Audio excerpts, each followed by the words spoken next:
All right, good morning. Thank you very much for joining the 10 o'clock session.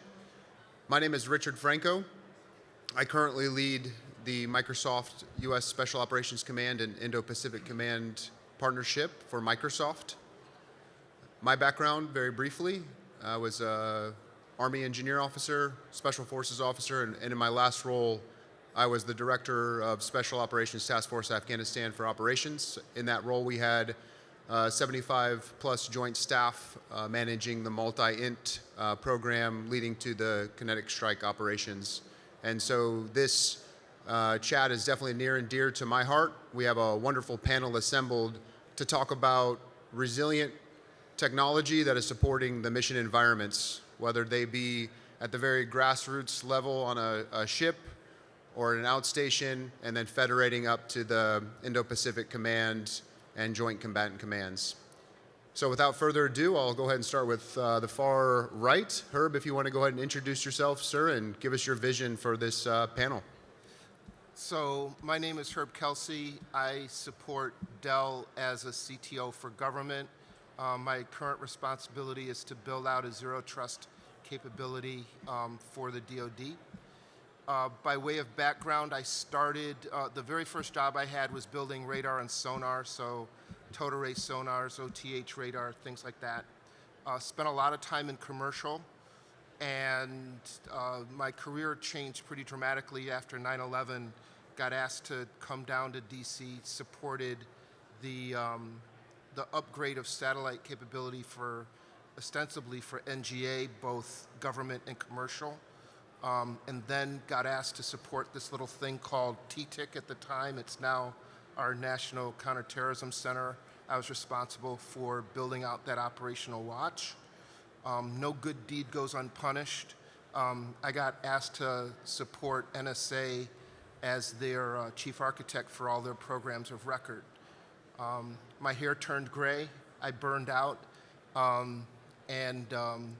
Kind of started the next wave of my career, which was with private equity, helping them deploy capital, both in the private sector, but also into government. Did that for about 5 or 6 years. Predictive analytics, AI, a number of blockchain to support supply chain integrity for the F-35, that type of thing. And then ended up at Dell about 3 years ago to support DoD zero trust interests. So that's me. Good morning, everyone. Dale Shigakani from Microsoft. I'm an account technology strategist at Microsoft. Coming from the Navy experience, 27 years in the Navy, with the last 2 tours being the N6 at Dev Group and the N6 at Group 2. So a little bit of time in special operations, communications there.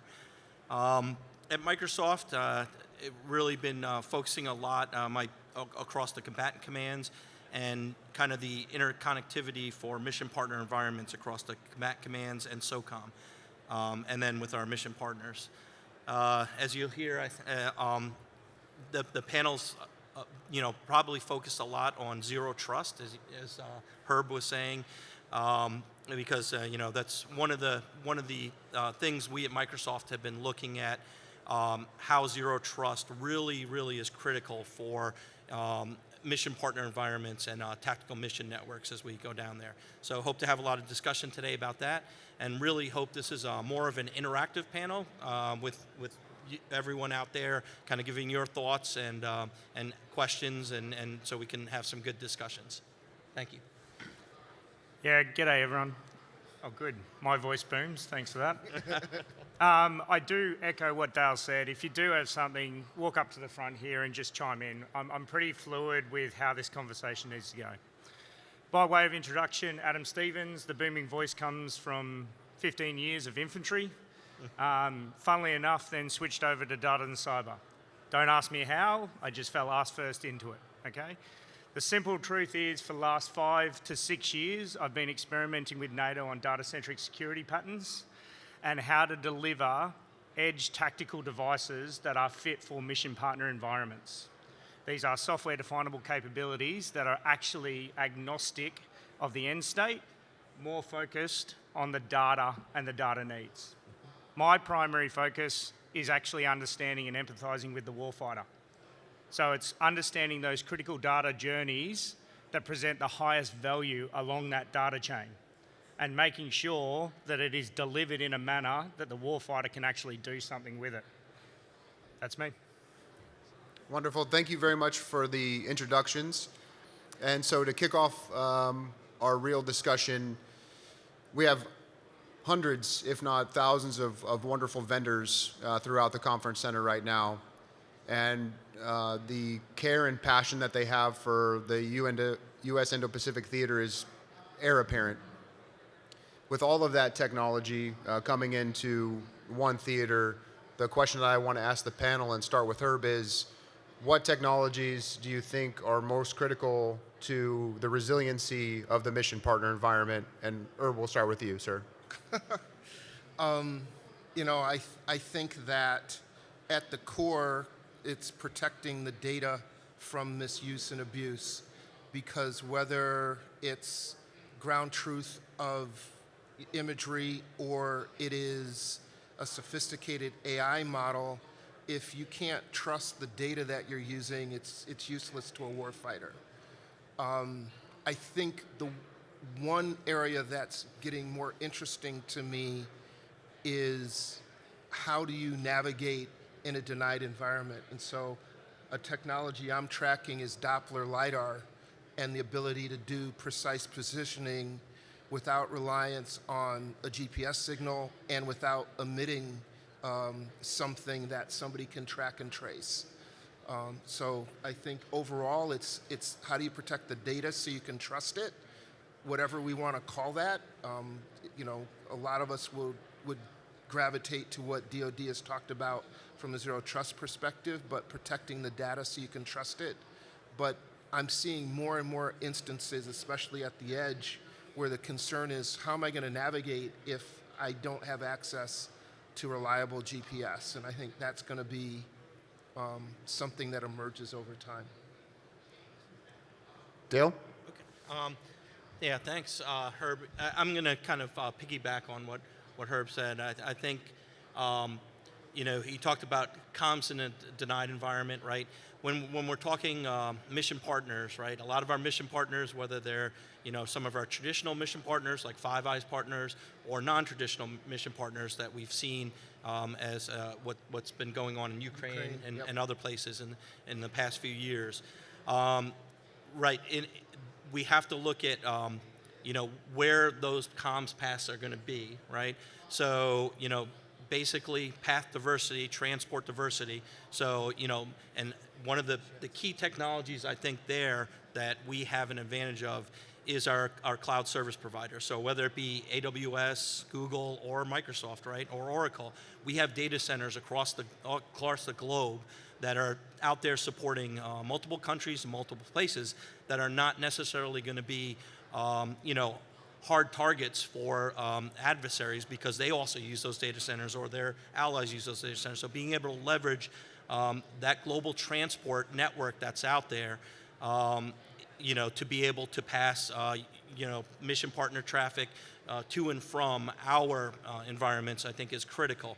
And that goes hand in hand then was how do you protect that data, right? Because it's going over the internet, it's going over 5G, it's going over SATCOM, it's going over a lot of different methods.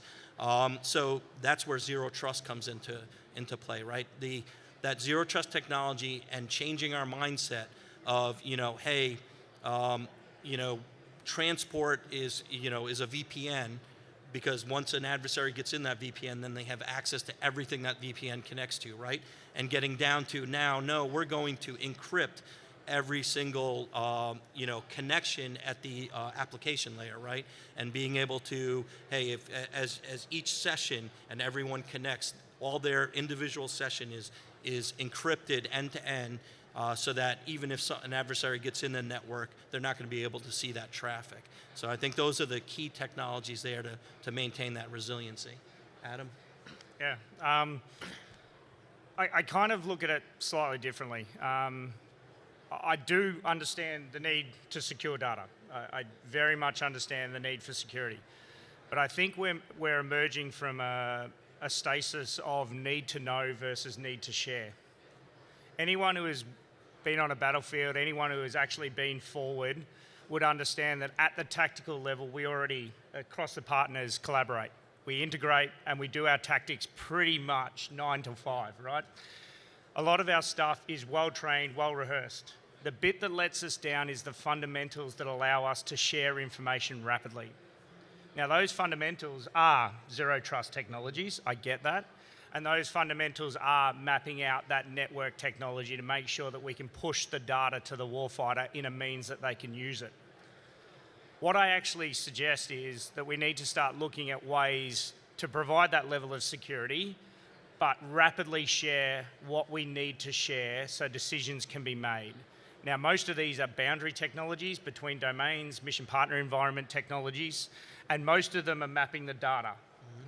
So how do we provide those gateway services? Right. But it's also, but the trick then becomes, it's also access control across those mission partners. Very right? much. And so, you know, this is flyover country for me because I spent a lot of time in Australia and I've been talking to NATO quite a bit. It's the ability to identify a persona and make sure that that persona has access to what he or she needs at the right time. And so protecting the data is one thing, but also that mission partner access control. I remember DOTUS last year in Portland, and they had the Five Eyes HICTO panel, I think, for the first time. And that one was fascinating to me because what they said to a person was that we have to go from Five Eyes to 40, which starts to be the discussion around Ukraine and why, you know, it was hard to work with them because they weren't associated prior.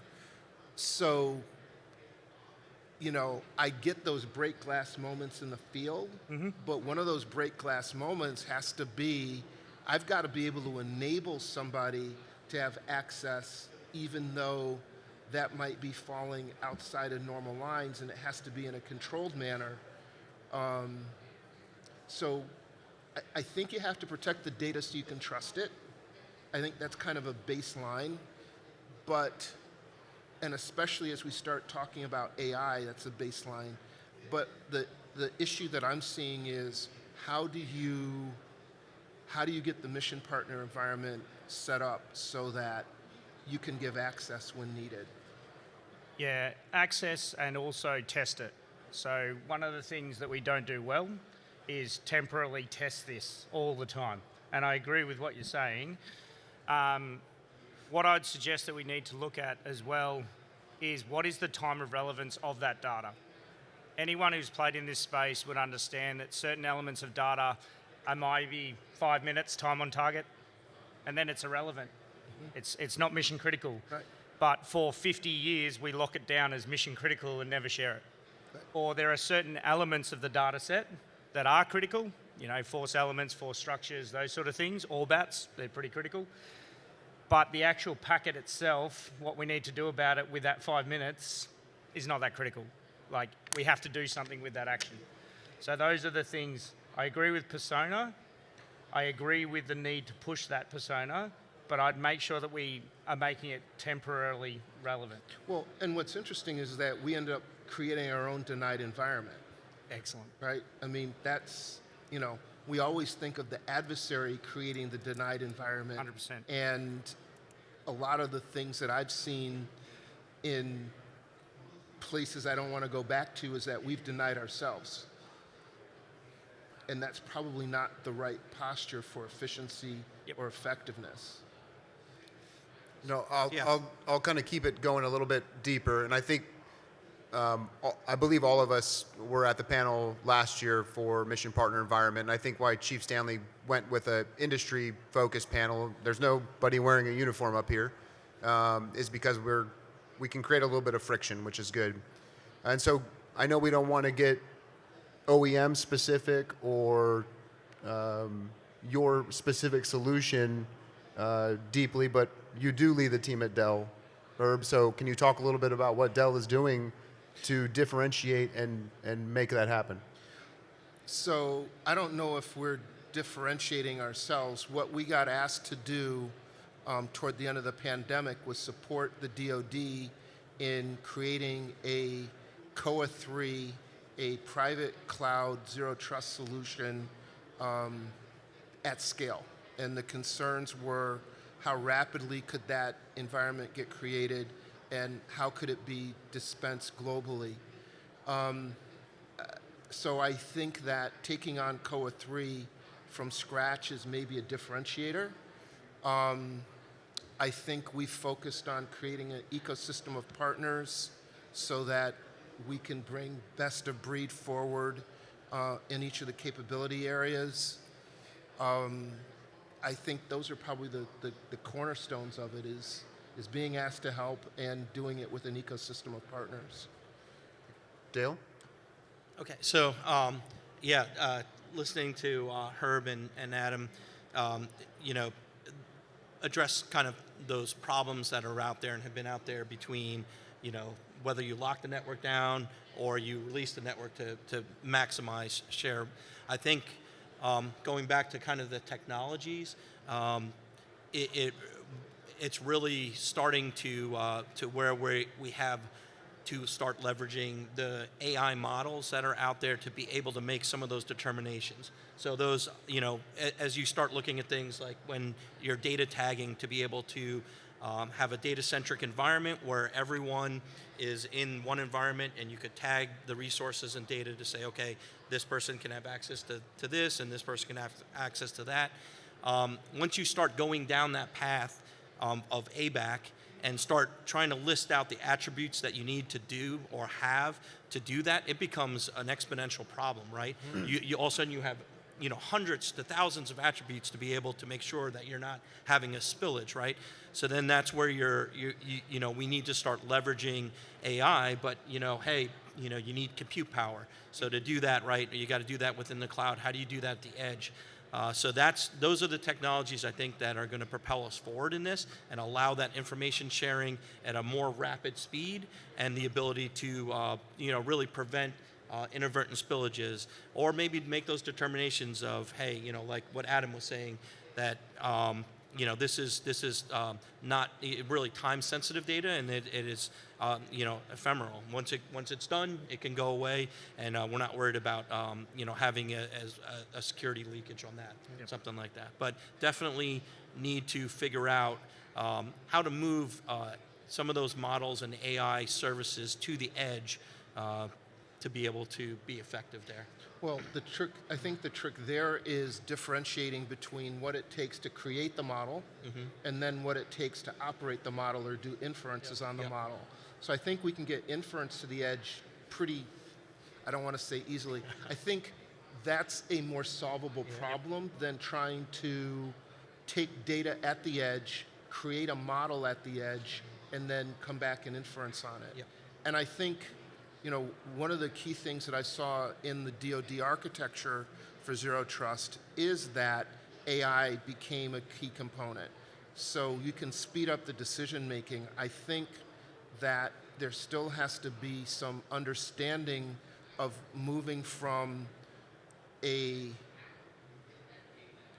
tool, AI as a tool like a chat, versus AI as an assistant that can make decisions at a similar quality as a human being, but then you have to make the decision about when you want to be in the loop as a human to slow things down, or whether or not you want it to go full speed as that assistant.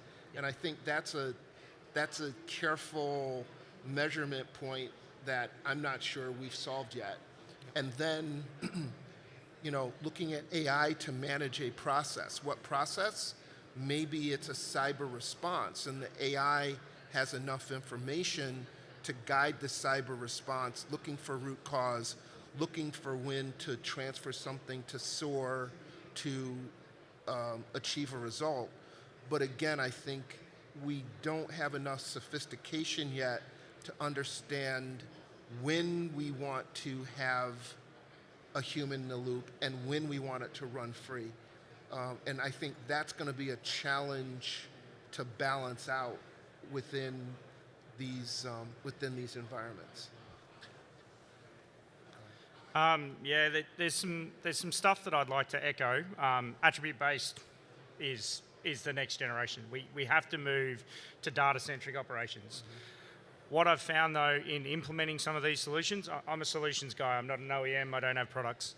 But in implementing some of these solutions, if you focus the tagging on people inputting tagging, it's going to fall over.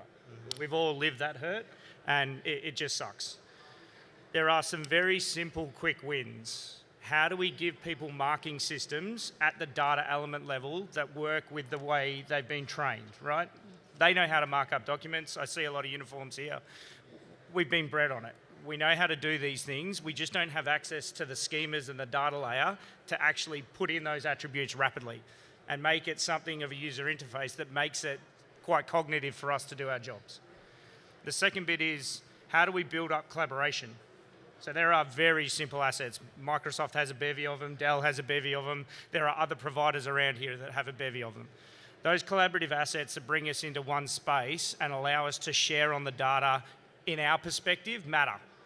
So how I want to view the data is different to how you want to view the data. So breaking down that data and breaking down barriers to collaboration. A lot of those systems can be something as simple as SharePoint. Like, I'm not trying to be obtuse, but there are simple systems out there that can actually quite work well, but we don't use them as effectively as we could. Then the stuff that gets a little bit more complex. This is like quantum-based encryption, so attribute-based encryption services, or making sure that we can push them through cross-domain service boundaries, actual cross-domain services or gateway services that can pick up those attributes. These are critical if we ever want to get to a mission partner environment that is adaptive. And the last one I would factor in is making sure we have enough pipeline. Now, every time I say that, everyone goes, well, we need to buy more bandwidth. No. We need to use bandwidth better. Everyone pushes data everywhere, and it chews up SATCOM, it chews up tactical communications networks that we just don't have the bandwidth for. What we need to do is only push the elements of data that are critical and are required to be pushed over that bandwidth. That's how we actually open up the bandwidth. It's intelligent use, not necessarily more pipeline.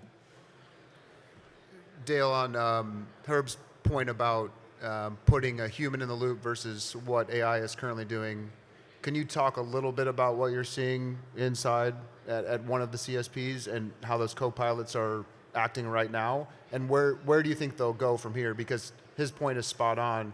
In order to reduce the overhead and time our analysts and administrators are spending on their rudimentary tasks and get to the important ones, can you talk a little bit about where that's heading from your perspective, sir?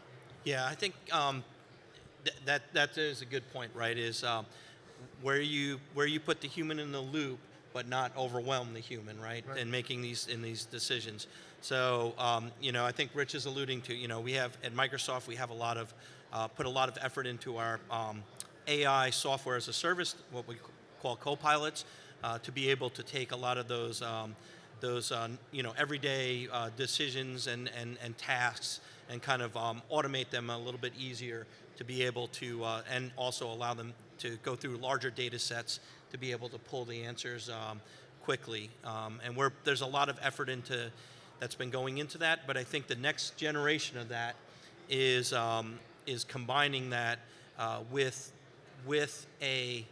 autonomy, right? So that's the next level, is to being able to move that human in the loop with autonomous vehicles through a easy interface like a co-pilot. So being able to control a drone with normal language by saying, hey, drone, I just want you to fly over there and look for a red car.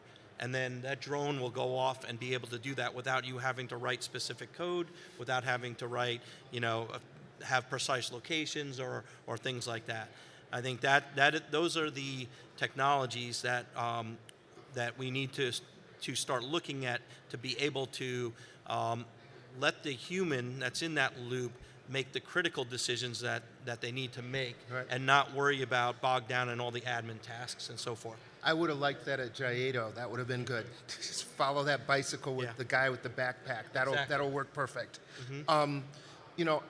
So full disclosure, Dell has Copilot internally.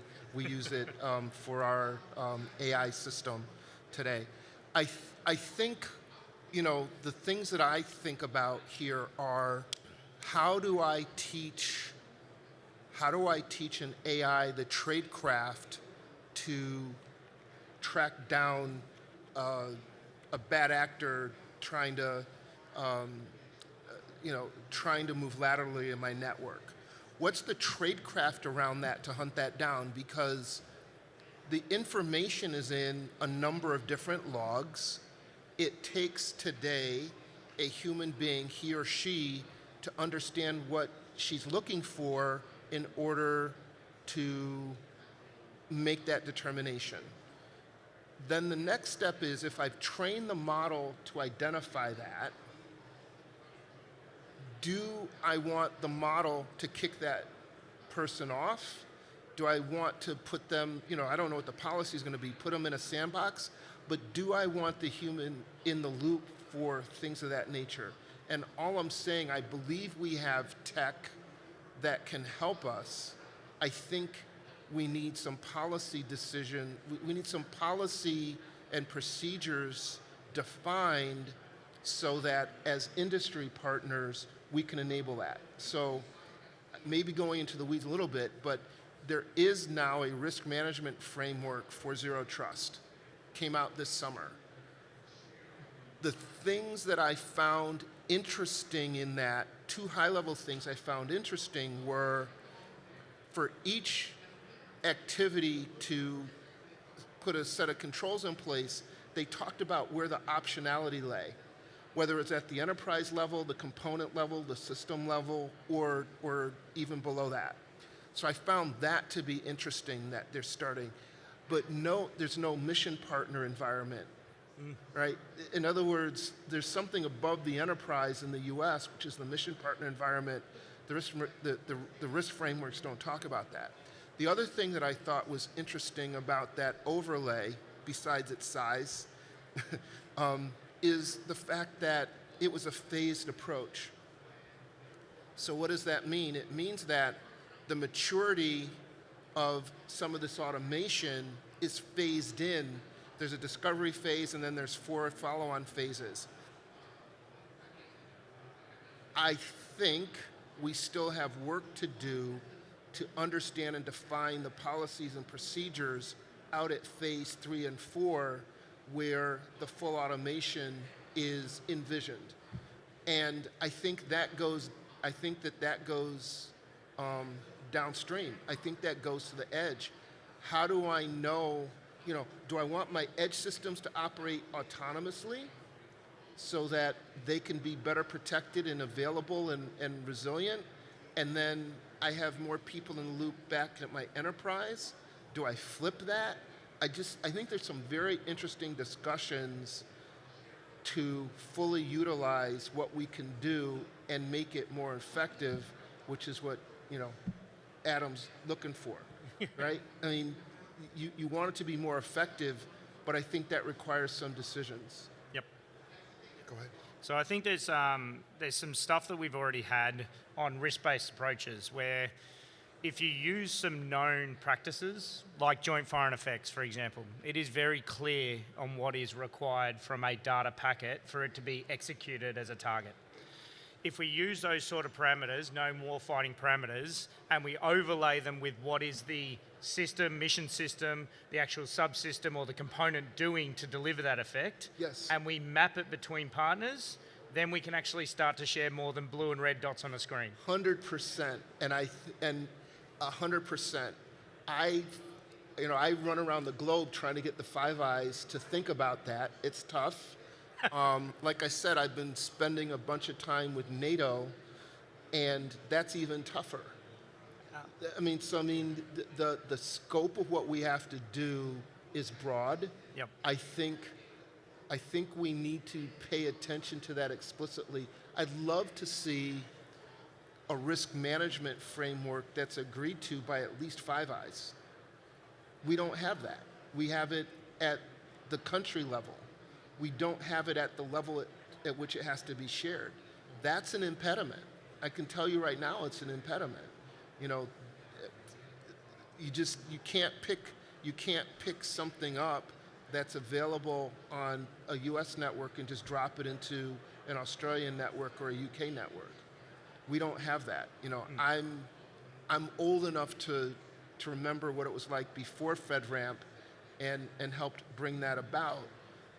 It's not perfect, but it does give us some interoperability and some shared assurances if you get that FedRAMP moderate or high. We don't have something like that at the level that we need to enable the mission partner environment. Yep. So I'm going to be a little bit more flippant since you're bringing up policy. Is it and, the suit? No, and I think I agree with everything Adam and Herb are saying. However, I think we need to get down to basics in the fact that we have the frameworks out there. There's a lot of different, whether it's from NIST, whether it's from DoD, whether it's from somewhere else. We have the frameworks out there. What needs to happen, especially with mission partner environments and tactical mission networks, is the authorizing officials, the decision makers, they need to get back to the understanding that risk management is risk management. It's not risk avoidance. It's not, It's not risk retirement. Yeah, it is risk management. So the frameworks are there. The security controls are in place. Yep. And it's up to you as the leader, as the AO, to make a risk determination on what is the risk to that system and operating that system. And it's as simple as that. I think we've gotten away from those kind of decisions and gotten into more of a checklist mode, to where everything's a checklist. And we need to get back to just, hey, have we mitigated? Have we accepted? Have we done the things that we need to do for the risks that are out there? And if we have, then let's go forward and move. And we can do our data sharing. Here. So I think. Please. Oh, sorry. Awesome. Yeah. We have a brave questionnaire. Yeah, so Rob Anderson, IBM, 32 years in the Marine Corps, did comm my entire life since I was 19 years old. So I'm probably older than you. Everywhere I go. I understand what you're all talking about. Yep. I've done. Can you come in front of the mic? Yeah, I'm sorry. My life, my job was to go into the middle of nowhere, set up a network so people could fight. Yep. And I did it a lot. We've identified at least 10 big rocks so far. Yep. Right? So and then we just started talking about controls. So my first question is associated to the big rocks and the MPE and the sharing of information and data. Do we know if INDOPACOM is creating a think tank or addressing this problem with industry? Because we can all sit down here and talk about the problems we've all personally experienced, and I'm sure lots of the guys in uniform right now and ladies in uniform right now have experienced them as well. But the question is, in this type of forum, we're identifying some really critical problems, and I've not seen anything from a service perspective or a component that's literally getting down there and working through something simple like data standards amongst the MPE. Yep. Do we know if that's happening yet? Yes. Yes. Yeah. Is the answer. Yeah. If you want to meet us afterwards, I can kind of discuss around where. Okay. I think the issue is not necessarily is there think tanks getting after this. There have been agreements in place since the end of World War II. Like, these things exist. The difficulty is more, do we have system integration laboratories to do something about that? So do we have the ability to test this network in a persistent authority to test state that allows us to push authority to operate outcomes straight to warfighters?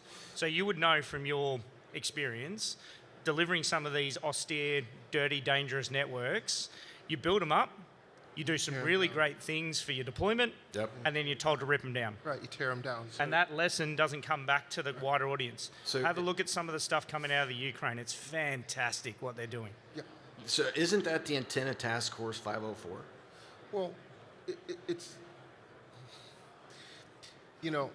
I think the discussions and the activities happen, right? In Australia, it's Asimov. We've Yep. got, those things are set up, but similar to your bespoke networks, it's just annual. They're just episodic touch points. It's not continuous, and it's not continuous. And to Adam's point, built around a objective pilot or system of test. We don't. How do I let a mission partner RFP? How do I let something across the Five Eyes or across Five Eyes plus NATO so that we can all get together, have a single set of requirements that we're after? That, I mean, we don't have that construct So, to keep it going. so pertaining to Dale's point, and the security controls to be implemented, why wouldn't the Joint Task Force commander identify the level of risk that's acceptable and be the AO for that JTF? Yeah, so I think you're spot on there, right? And what happens is, in time of extremis, that's what happens, right? When Ukraine, a great example is when Ukraine kicked off, right? We had immediately 20 plus nations that wanted to contribute ammunition, logistics, support, whatever. CDAO was able to deploy a network, a coordinate network on aisle 5, so technically at a CUI NSS unclassed level, within 30 days, or less than 30 days, actually. And that was including planning and stuff like that. How were they able to do that? Because it was extremis, right? Yeah. So how do we bring that extremis kind of thought into a time when we're not an extremis, right? INDOPACOM's great because there is more of a urgency, right, within the INDOPACOM AOR to get something like this moving. And I think it at the end of the day, right, the technology's there, we have the security controls, but it really comes down to the courage of the leaders to say, go do and execute and then experiment, right? So there's a lot of things that the Pacific Warfighting Center is doing along these for some of the exercises for mission partner environments, and I think that's making movements. And the other piece to this is something that's going on is we're also engaging with the mission partners themselves. So a lot of the individual mission partners are looking at what Ukraine has leveraged and saying, hey, we can do that too, so that we can be ready when us as INDOPACOM, the U.S. come in and say, hey, we're going to support you. We have a piece to that already there. So I think it's hitting it from both ends there, and trying to build out. But like you said, it's just really having that a leader or the AO that has the the forethought to kind of say, you know what, I'm going to make those risk decisions, and then that also sort of allows, once you make those risk decisions, then you can take your security folks and you can pull them off those route kind of admin security controls and say, go after the hard problem. What am I missing? What are we missing? Or go train my model. Yeah, or go train my model. Yeah. Go validate my model. It actually makes that, gives you a little bit better security in that way. Sorry. But when we execute a JTF, the op plan comes down and the commo has to write the com plan to support it. Yep. Right? Absolutely. Those things exist today. Yes. Yep. And they're looked at every year. Yeah, but those things, right? And not to say all are, not that they're totally, but the comm plans, our op boards, all the everything that were written, right? They're written more from a U.S. perspective, right? And they're written more from maybe at best Five Eyes, right? Because those are the networks that we have. Those are the networks that we fight on internally, right? So the mission partner environments are different. Yes. It's there, as Adam said and Herb said, right? The mission partner environments are more about data sharing, vice, and how do we get that data back and forth. Right. Vice, any admin stuff and things like that, right? Right. So that's why we have the job, right? Because it's more for how we do everything from logistics to admin to, all the way to comms or Annex Kilo, but. But I stipulate that what we're talking about associated to the sharing of information would be an addendum to the operational plan and the information management Absolutely. or the community or the knowledge management plan. Absolutely, yep. Right? Correct. And those are the things that need to continue to be looked at, especially when technologies like artificial intelligence get injected into Well, it. so here's one. let's say that I build a very good AI model that allows me to detect privilege escalation. Let's just take one.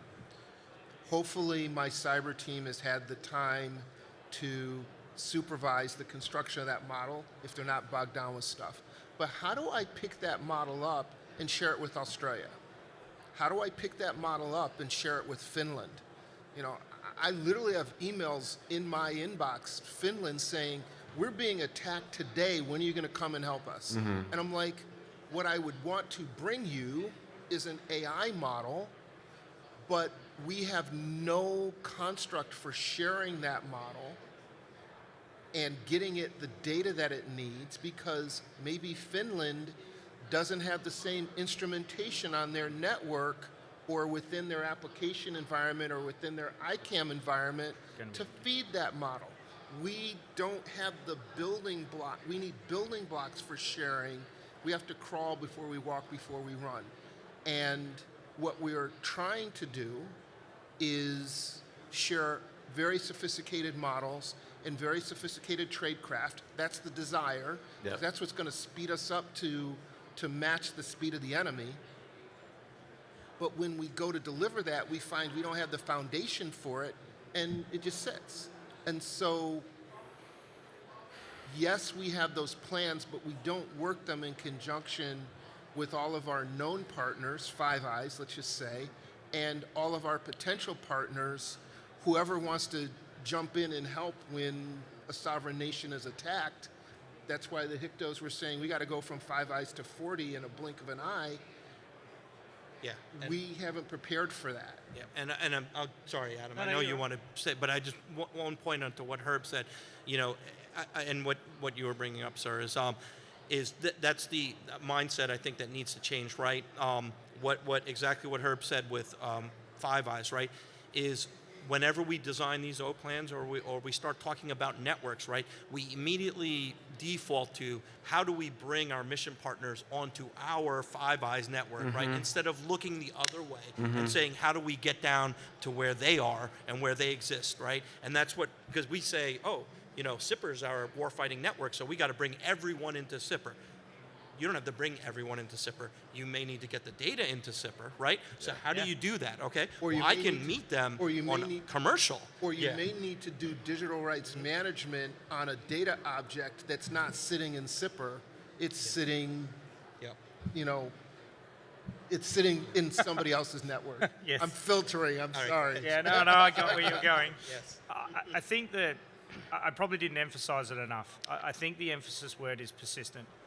So we did a whole heap of stuff over years with comm plans, driving episodic mission-required networks, and they were fantastic, and operators did fantastic things to get them off the ground.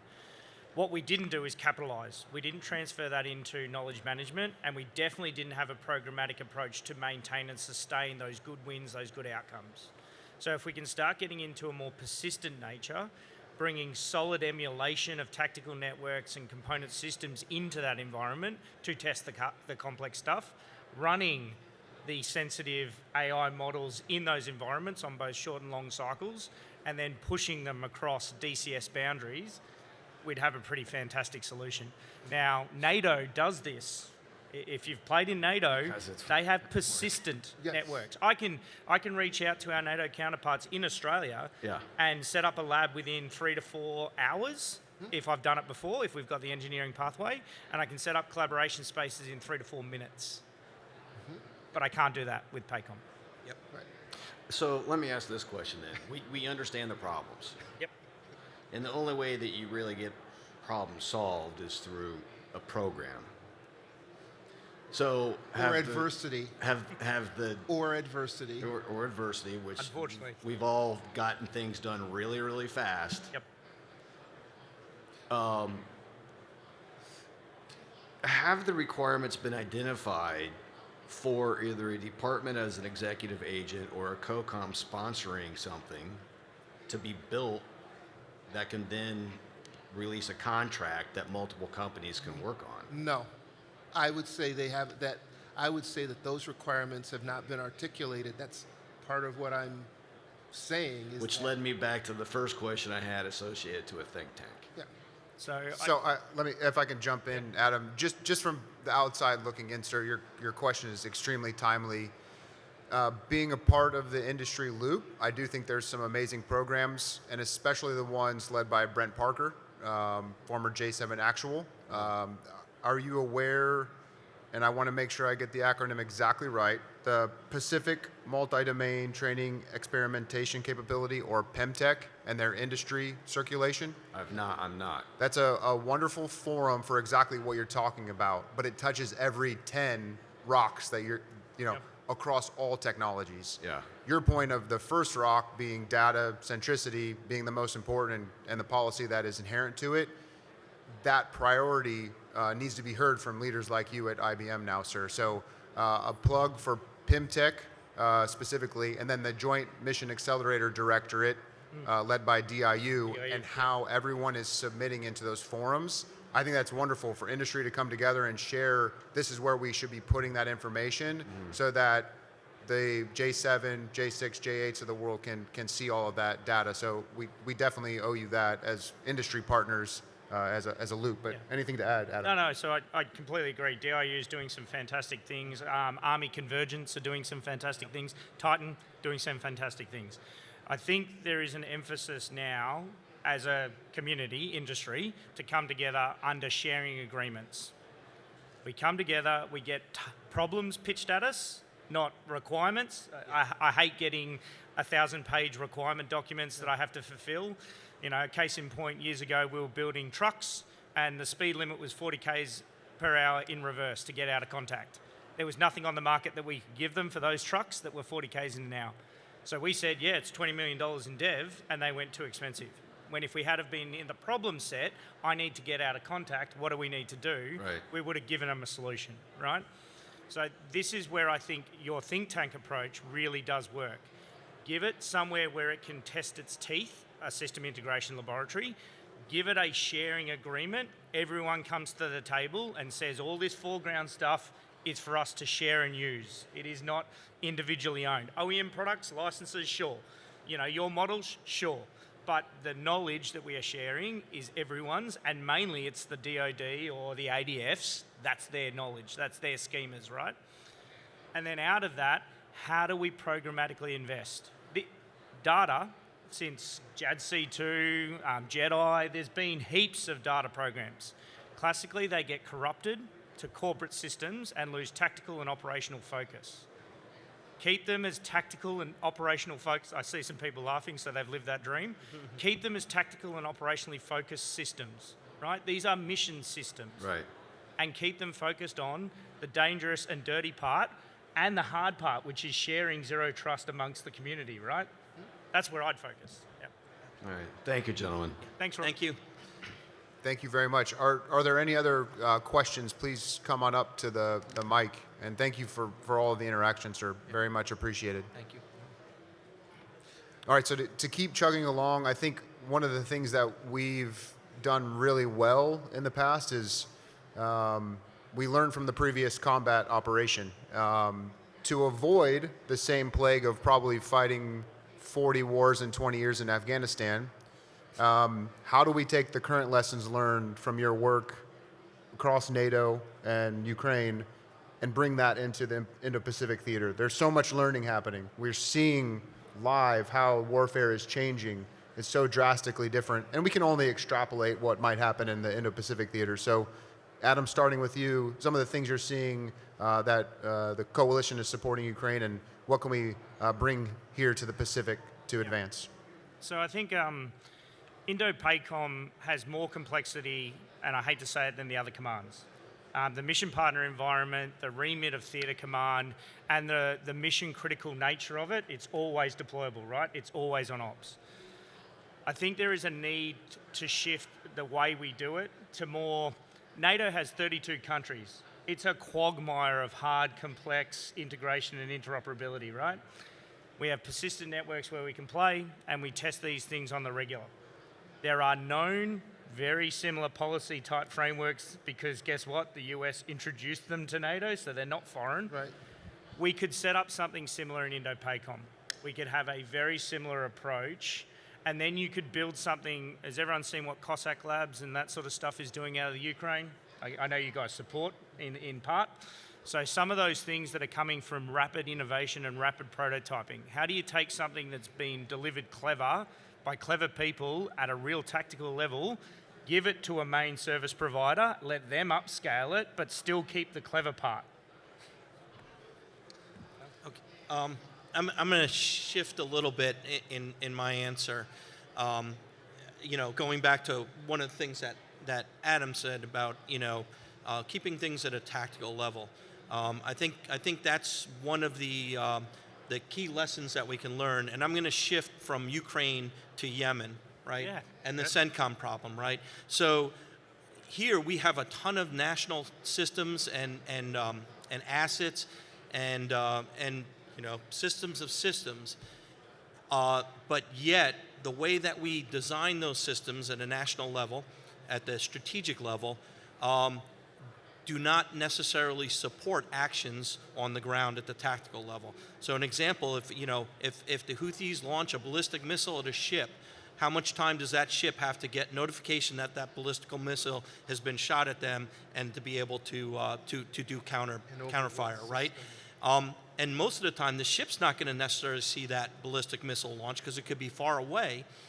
So it's going to be a national system, right? So how do we get that national system data, imagery, down to the analyst at the tactical level that can immediately, send an alert? And I think that's one big lesson learned that we need to really, from an industry standpoint, provide some solutions there to really make that possible. Because that's where that's where it's important, right? Is those responses. So I guess I can't go to Yemen. I'll go back to Ukraine. I've been fascinated by all of the ways, all the innovative ways that they use cell phones and that cell phone network. I found that fascinating. I guess my message would simply be, how do we get practical rather than bureaucratic? I mean, I'm not sure how else to kind of frame it up, because staying tactical, not dismantling it, actually testing it in theater, to me is just a set of practical things that people that build solutions do, because I've been doing that for a while.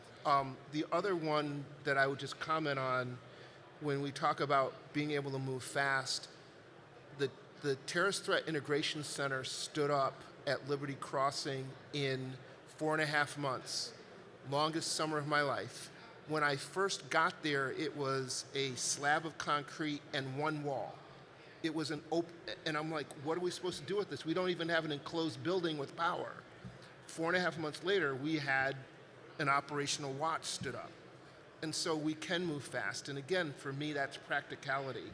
I think we have events and threats coming at us where we need to be in a practical posture as opposed to a bureaucratic posture. And that's kind of the way I think about all the suggestions that we've been making.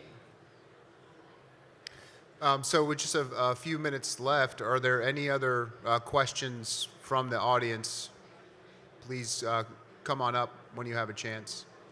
All right, so kind of hammering home your central theses and what do we do to go forward is what I'm going to ask next of the panel. But one plug for industry is it's predominantly industry still in the theater, and that is a quick Google search or a Bing search of PIMTEC, P-M-T-E-C, INDOPACOM.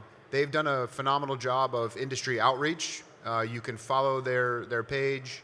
You can upload your industry solutions so that all of the amazing vendors in this room have full visibility from the J7 and also from the Joint Mission Accelerator Directorate.